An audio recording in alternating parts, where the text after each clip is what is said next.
Bapak, Ibu, Saudara-saudariku yang terkasih, hari ini Senin 29 Agustus 2022.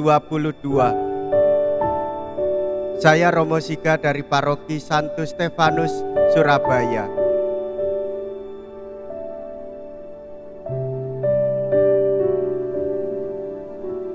Dalam nama Bapa dan Putra dan Roh Kudus, amin.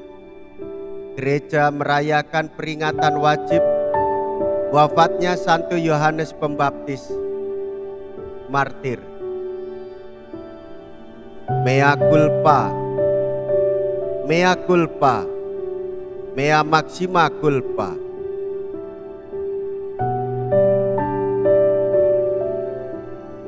Bagi kita, Santo Yohanes Pembaptis tampak aneh. Cara hidupnya yang primitif, pakaiannya yang kasar, makanannya yang aneh, kata-katanya yang tajam, menjadikan dia penyeru di padang pasir. Tentang dirinya dalam hubungannya dengan Kristus, ia mengatakan, "Dia harus semakin besar dan aku harus semakin kecil." Itulah ciri tetap tentang Yohanes. Karya perintis yang menjadi tugasnya telah dilaksanakan sebaik-baiknya.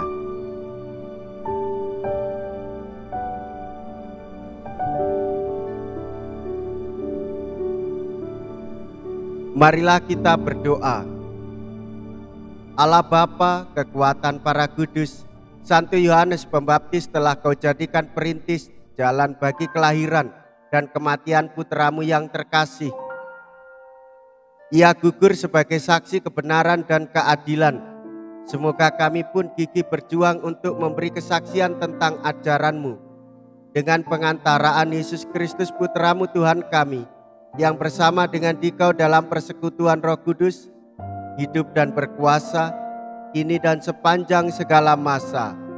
Amin.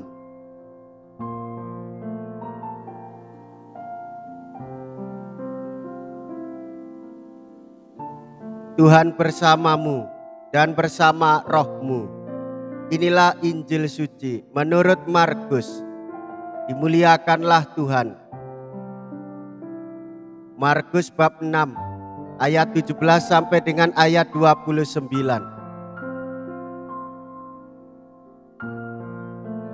Sekali peristiwa, Herodes menyuruh orang menangkap Yohanes dan membelenggunya di dalam penjara berhubung dengan peristiwa Herodias, yakni karena Herodes telah memperistri Herodias, istri Filipus saudaranya.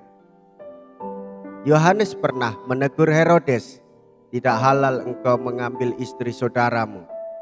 Karena kata-kata itu Herodias menaruh dendam kepada Yohanes dan bermaksud membunuh dia, tetapi tidak dapat. Sebab Herodes segan terhadap Yohanes karena ia tahu bahwa Yohanes adalah orang yang benar dan suci.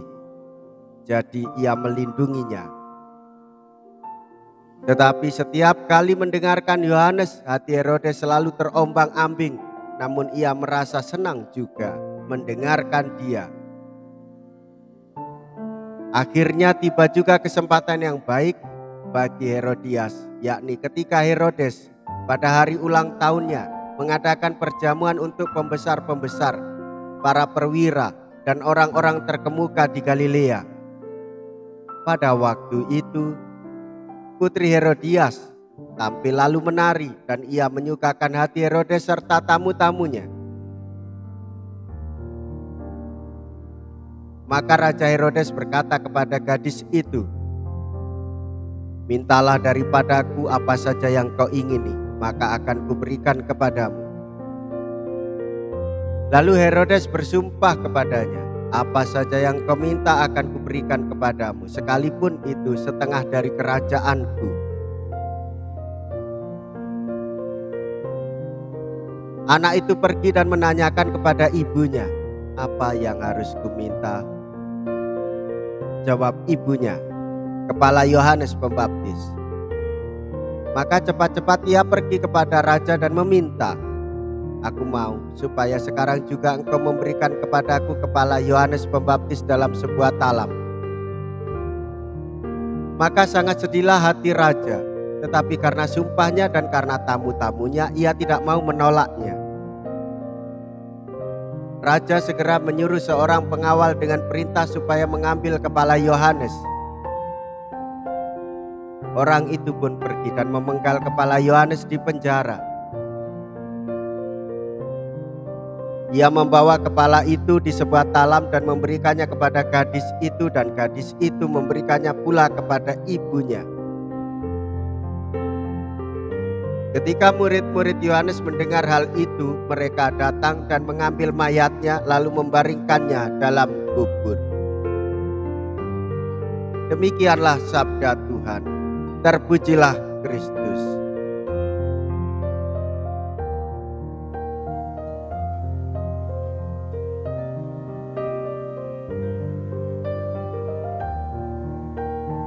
Bapak, Ibu, saudara-saudariku yang terkasih, Yohanes adalah seorang murid yang setia. Ia menjadi nabi, menyuarakan kebenaran iman. Ia taat kepada Allah. Ialah perintis dan pembuka jalan bagi Kristus. Ia menyerukan dan mewartakan kebenaran, namun akibatnya ia meninggal sebagai seorang martir, kepalanya dipenggal karena menegur Herodes dan Herodias.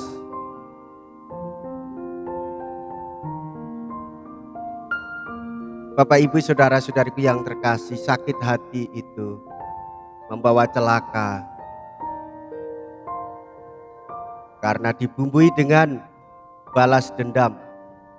Orang yang sakit hati bisa jadi merancang aktivitas kejahatan dengan membalas dendam dan mewujudkannya.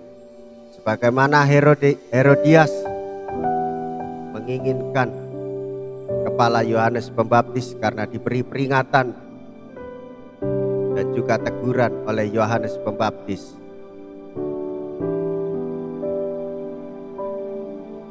Oleh sebab itu, Bapak, Ibu, saudara-saudariku yang terkasih, sebagai murid-murid Kristus hendaklah kita tetap berani untuk mewartakan kebenaran-kebenaran iman.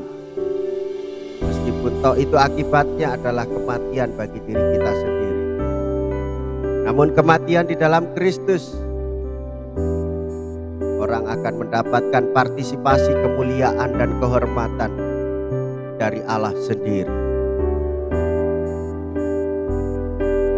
Saudara-saudari, hendaklah kita terus mewartakan kebenaran-kebenaran iman, mewujudkan keadilan, sehingga tampaklah cinta kasih persaudaraan.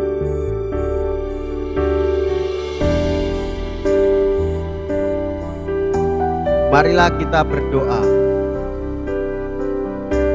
Tuhan Allah umat terpilih, hari ini kami memperingati wafatnya Santo Yohanes Pembaptis. Dalam tanda Ekaristi yang kami terima, kami hormati Kristus yang dilambangkannya. Semoga kami bergembira sepenuhnya bila Kristus menampakkan diri dengan jelas dan nyata, sebab Dialah Tuhan dan pengantara kami. Amin. Tuhan beserta kita sekarang dan selama-lamanya. Semoga Allah yang Maha Kuasa memberkati saudara sekalian, Bapa dan Putra dan Roh Kudus. Amin. Saudara-saudariku yang terkasih, pergilah, ibadat sabda sudah selesai. Syukur kepada Allah.